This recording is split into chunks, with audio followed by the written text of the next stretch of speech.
hope that you are doing well and that your family is well. I want to echo what Noah said at the beginning, which is that we're so thankful for all the people that volunteered their time and energy and candy for the trunk or treat yesterday, as well as for all those who came to the nursing home with us, where we got to go around and do a reverse trick or treat on Friday night, which was a lot of fun and encouragement to us and certainly to the residents there as well. But it's been a good weekend and able to see many of you a lot this weekend, and that's always an encouraging and great thing.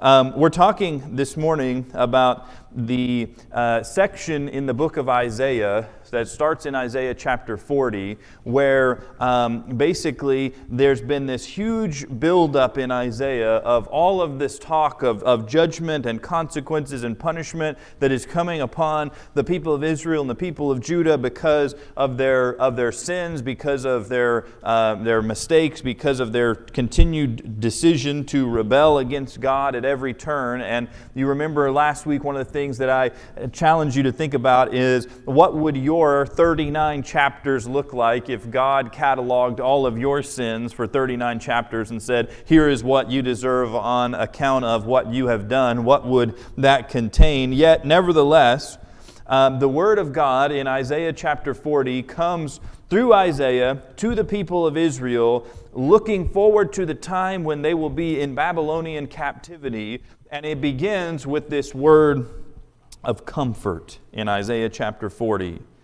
And in our passage today, which is Isaiah chapter 42, we find the first of what is traditionally called the servant songs of Isaiah. This is the first servant song in the book of Isaiah.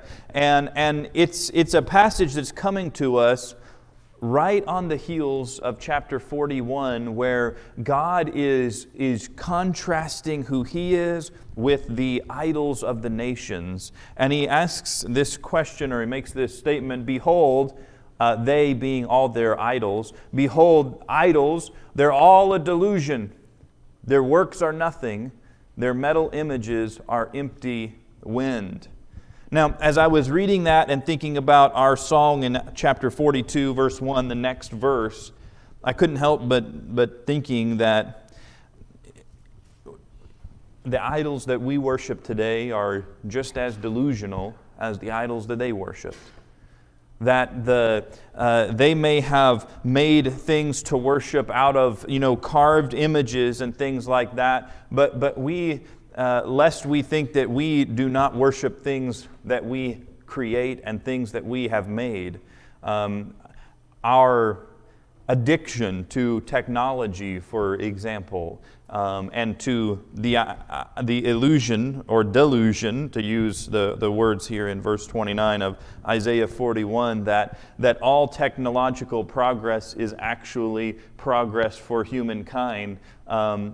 We are under delusions, right? We're under delusions that if I could just have this experience of pleasure, or if I could just have this much in my bank account, or if I could just, and God breaks into them and breaks into us and says, these things are an empty wind. Solomon in Ecclesiastes, said, vanity, vanity. It's all vanity, a chasing after the wind. So all of our gods and their gods, they promised significance, they promised security, they promised rest, and they promised much, but they delivered and continue to deliver little. They're just an empty wind. And in Isaiah chapter 42, verse 1, we get this contrast in this word right here, this word behold. Behold your idols. And in Isaiah chapter 42, verse 1, behold my servant. Behold my servant, whom I uphold, my chosen, in whom my soul delights.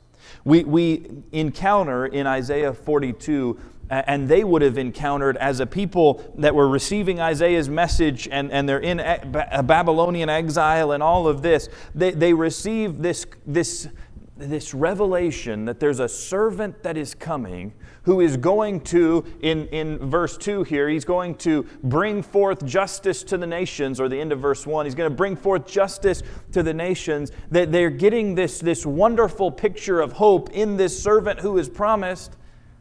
And we have to ask ourselves the question this morning about this servant's identity. Who really is the servant that is being discussed in Isaiah 42 and will be discussed multiple times throughout this section? And I want to start by just reading for you these first 9 verses of Isaiah 42. Behold, my servant, whom I uphold, my chosen, in whom my soul delights. I have put my spirit upon him. He will bring forth justice to the nations. He will not cry aloud or lift up his voice or make it heard in the street. A bruised reed he will not break, and a faintly burning wick he will not quench. He will faithfully bring forth justice. He will not grow faint or be discouraged till he has established justice in the earth, and the coastlands wait for his law.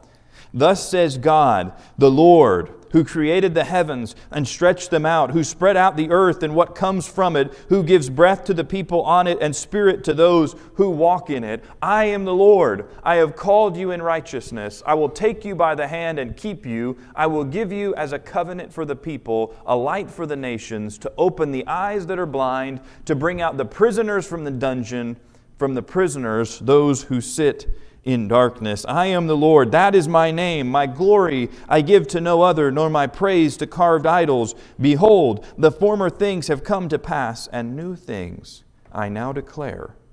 Before they spring forth, I tell you of them. Now, the servant's description here in this section, it's hard for us as people who believe in Jesus to read that and not immediately be thinking about Jesus, right? We're wanting to rush forward and say, this is a prophetic description of Jesus. And I'd like to encourage you to just wait to do that for 1 minute. I was watching a video not too long ago of a Jewish rabbi who was essentially, maybe I guess you would say an apologist for his faith. And he has a YouTube channel with all kinds of content on there. But he was saying, listen, how could you as Christians believe that this servant figure in Isaiah is talking about Jesus? Now, listen, the New Testament writings make no exceptions about it. They literally quote from the suffering servant song, Isaiah 53. Peter quotes it in some length and applies it to Jesus. So there's no debate about, do New Testament Christians believe that Jesus is this servant? Yes, we do. But the Jewish rabbi, he says, how could you say that? Because don't you know that in Isaiah, the servant is none other than Israel. In fact, the servant is named as Israel. In chapter 41, one chapter over, it says, But you, Israel, my servant, Jacob, whom I have chosen, the offspring of Abraham, my friend, you whom I took from the ends of the earth and called you from its farthest corners, saying to you, You are my servant. I have chosen you and not cast you off. Fear not, for I am with you. Be not dismayed, for I am your God. I will strengthen you. I will help you. I will uphold you with my righteous right hand. And so this rabbi, he says, obviously, this servant that is being described in chapter 42, this servant that's being described in chapter 49, and the end of 52 and 53, and so forth, obviously, this has to be Israel. And what I'd like for you to see this morning is that rabbi is both right and wrong at the same time. Now, this was a video, but I actually happened to, on a flight a few years ago, maybe 3 or 4 years ago now, I think about 2 years ago, we're on a flight from Atlanta to Denver, and sitting next to me on a plane was a Jewish rabbi. And I think he was from New York or New Jersey, somewhere in the Northeast. And we were laughing on the plane like there's got to be some jokes written about this, a Church of Christ preacher and a Jewish rabbi sit down next to each other on a plane. I don't know, it just sounds like the beginning of some kind of joke. But we're talking, and the more that we talked, the more he was asking me questions and I was asking him questions. But this is one of their major hang-ups, if you will. One of his big questions was, how can all of this stuff in Isaiah be talking about Jesus when it's obviously talking about Israel? Now, God did choose Israel to be his servant, right? That much is clear. He did choose Israel to be the means by which all the nations would be blessed. The most basic promise that is given the most fundamental promise that is given in the whole Bible happens in Genesis 12, and it gets restated a few times to Abraham, but it's the promise to Abraham. In your seed, all the nations of the world will be blessed. I will make you, a great nation, a multitude, more than the stars in the sky, and all of that. And the Hebrew Bible paints this picture of Israel having this opportunity as God's son, as God's people, to draw all the nations to God and to bring God the glory that is due him, to advocate for the reign of God in the world, to be the servant of the Lord. And yet, if the reader only goes a few verses later in Isaiah chapter 42, we're going to encounter the big problem. So, in Isaiah 41, you get Israel described as this servant. And in Isaiah chapter 42, we just read it, you get this powerful picture of this servant who's coming, who's going to establish justice, and he's going to reign and rule, and all of this. Then you might be thinking, this is Israel, the nation, right? We've already read it in chapter 41. But in verse 18 of Isaiah 42, God, through Isaiah, says these words, "Hear, you deaf, and look, you blind, that you may see." Not a good start, right? "Who is blind but my servant, or deaf as my messenger whom I send? Who is blind as my dedicated one, or blind as the servant of the Lord? He sees many things, but does not observe them. His ears are open, but he does not hear. The Lord was pleased for his righteousness' sake to magnify his law, to make it glorious. But this is a people, plundered and looted. They are all of them trapped in holes and hidden in prison. They have become plunder with none to rescue, spoil with none to say restore. Who among you will give ear to this? Who will attend and listen for the time to come? Who gave up Jacob to the looter and Israel to the plunderers? Was it not the Lord, against whom we have sinned, in whose ways they would not walk, and whose law they would not obey?" And here's the really tragic line. "So he poured on him the heat, God poured on Israel the heat of his anger and the might of battle. It set him on fire all around." And here's the tragedy. "But he did not understand it. It burned him up, but he did not take it to heart." So you see God promising in the first 9 verses of Isaiah 42, this one who is coming to bring light to the nations.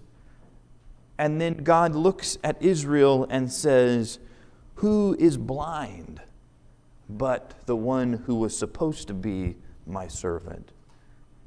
How are they going to accomplish this great promise that God has given when you look and inspect at who they were? They're not living into their divine calling, right? They're not understanding that there are consequences for their sins. They don't even see them as consequences for their sins, right, in the story of Isaiah, in the context of exile and punishment and all of that. And this is what is so captivating about the New Testament. This is what is so captivating about how the gospel writers introduce the coming of Jesus. Because what they don't do is say, well, God used to want to use Israel, but they didn't work, so he came up with Jesus. That's not what they say at all. The gospel writers are intensely focused on us seeing Jesus as the true Israel. Jesus as the fulfillment of everything that Israel was supposed to be and wasn't. That God didn't say, I have this promise to Abraham that in Abraham's seed all the nations of the world will be blessed, and that was Israel, but now I guess I'll go with Jesus. No. Jesus becomes the seed that is the fulfillment of God's promises to Israel and through Israel to the world. Take just as an example here, Matthew chapter 2, verses 13 through 15. Now, we could pull all kinds of passages from Matthew. We're going to look at a couple, but Matthew chapter 2, verses 13 through 15. This is when Joseph takes Jesus down to Egypt because of the killing of the children and all that from Herod. Now, when they had departed, behold, an angel of the Lord appeared to Joseph in a dream and said, Rise, take the child and his mother, flee to Egypt. Remain there until I tell you, for Herod is about to search for the child to destroy him. We're going to find Matthew quoting from a strange verse in this next line, or in this next couple sentences. And Joseph rose and took the child and his mother by night and departed to Egypt and remained there until the death of Herod. Now, this is the curious part. Matthew says, this was to fulfill. Notice that word there. This was to fulfill what the Lord had spoken by the prophet, out of Egypt I called my son. This is from Hosea chapter 11, verse 1. But this is only half of Hosea 11, verse 1. Hosea 11, verse 1 says, When Israel was a child, I loved him, and out of Egypt I called my son. Do you think that Matthew just had like half of Hosea 11, verse 1? Like he just had that little scrap and was like, that sounds good. Yeah, Jesus can.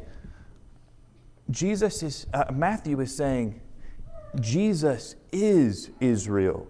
Jesus is this one whom all the promises find their fulfillment in. When Israel was a child, I loved him. Out of Egypt I called my son. Jesus goes down to Egypt, and Matthew says, Jesus, the true Israel, he's coming out of Egypt.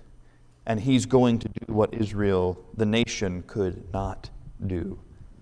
You get this again in Matthew chapter 3, verse 17.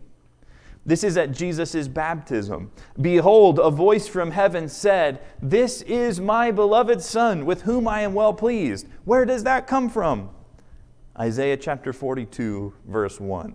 This is my beloved Son, with whom I am well pleased. Over and over and over again in the story of the Gospels, especially Matthew, they want us to see and to appreciate that all of the promises to Israel and all that Israel was supposed to accomplish is still being accomplished and is being fulfilled in Jesus, the true Israel, and in the kingdom that Jesus comes and establishes as the kingdom of heaven, the kingdom of God on earth. Even in Matthew 4, the temptation scene, we won't go back into that because we did that maybe a year ago or so. But the temptation scene is filled with reference after reference after reference to Deuteronomy and to the story of Israel. Why is it that Jesus is led by the Spirit into the wilderness to be tested? Because Israel went into the wilderness and were tested. And Jesus does what Israel could never do as the real, true Israel. Okay, that's great. So Jesus is this suffering servant, this servant king, and we're going to find all kinds of descriptions for him. But Jesus is the servant in these songs. Let's talk about this servant's mission. What is it that this servant is sent to do? What is it that he's been anointed to do in chapter 42, verse 1? My Spirit will be upon him. And it can all be summed up in the final words of verse 1. He will bring forth justice to the nations. What do you think of when you think of the word justice? For many of us, maybe we think first of all about a courtroom setting, right? We're thinking about somebody who has their evidence heard and they're either going to be acquitted or they're going to be found guilty. And so the idea is justice is going to be done. Certainly, that is a dimension of justice. But in Hebrew, and even in English, but especially in Hebrew, the word for justice is way, way broader than just legality. It has to do with putting things right. Bringing about right order is one way that you might put it. To put things the way that they were meant to be.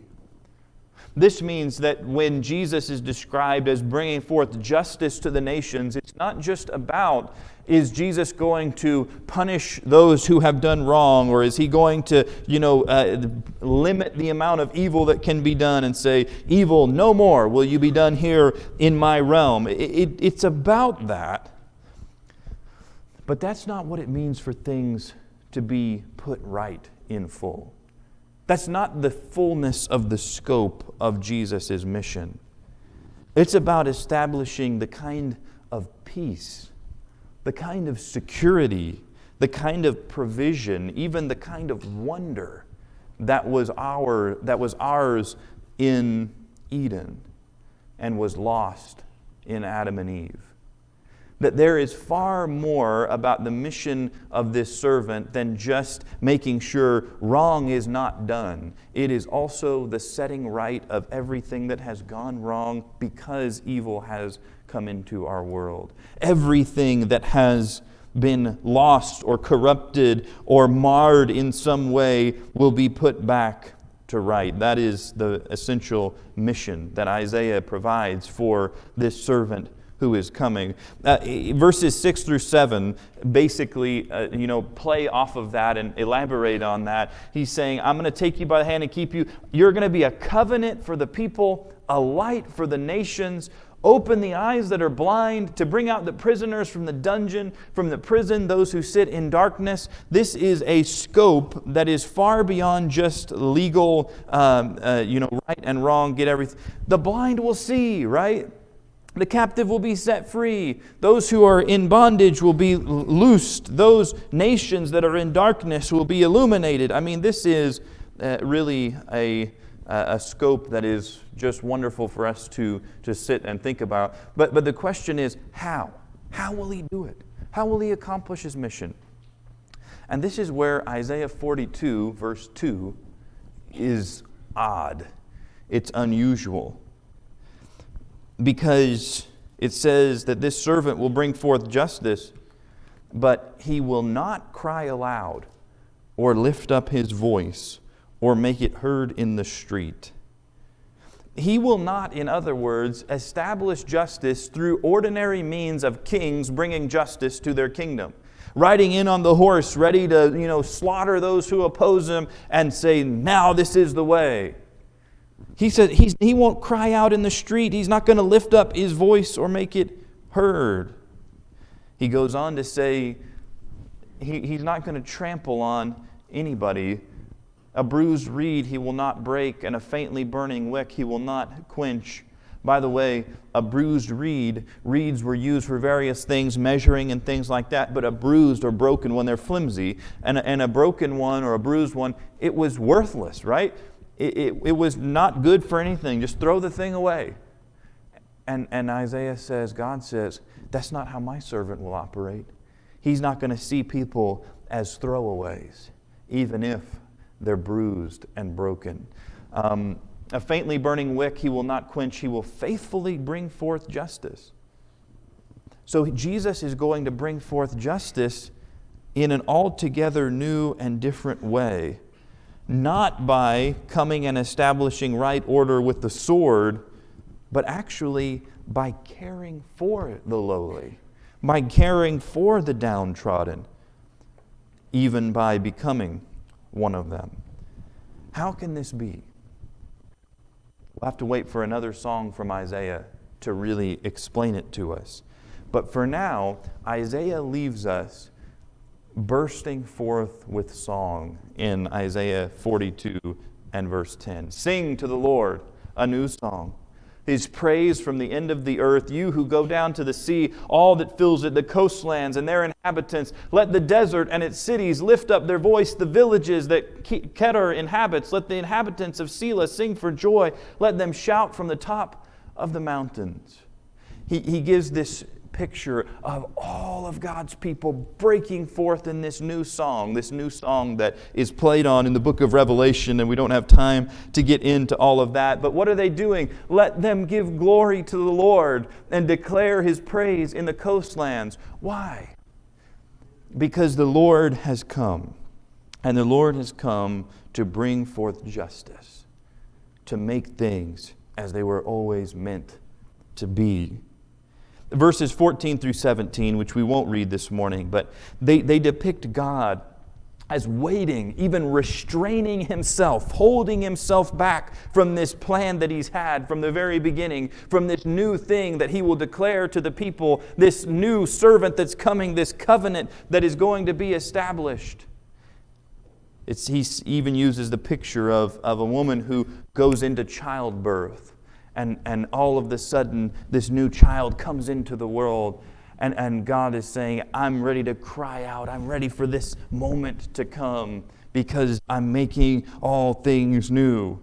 And the coming of the servant is this announcement that everything is changing, that nothing will be the same, that God has not forsaken His plans, that God, the God of Israel, will indeed receive the glory that is due His name, that the first green shoot has been spotted as the winter is coming to a close, that hope has dawned on earth through the servant of the Lord. Where the servant of the Lord is, things are put right again. And this morning I want to tell you that He can put you right. And He can put your family right. To walk with the servant of the Lord is to be mended again and again, and to be transformed from one degree of glory to the next until we look like Him, until we measure up to His full stature. But wherever you're at in your life right now, my guess is if you're not a follower of Jesus, there's some things that are going wrong in your world. There are some challenges that you're facing. There's some guilt that you're struggling to overcome, some shame that you're trying to learn how to deal with because of things that you have done in the past. And Isaiah is saying that this servant is coming to make things right, to bring forth justice. And He brings forth justice by finding the bruised reeds, by finding the candles that are at the final fragment of a centimeter of their wick, and saying, I can make you right still. And if you need to respond to that invitation of grace and of transformation, that invitation of hope through Jesus, through faith in Christ, you want to be immersed into Christ, I want to offer you the invitation to come this morning as we stand and sing.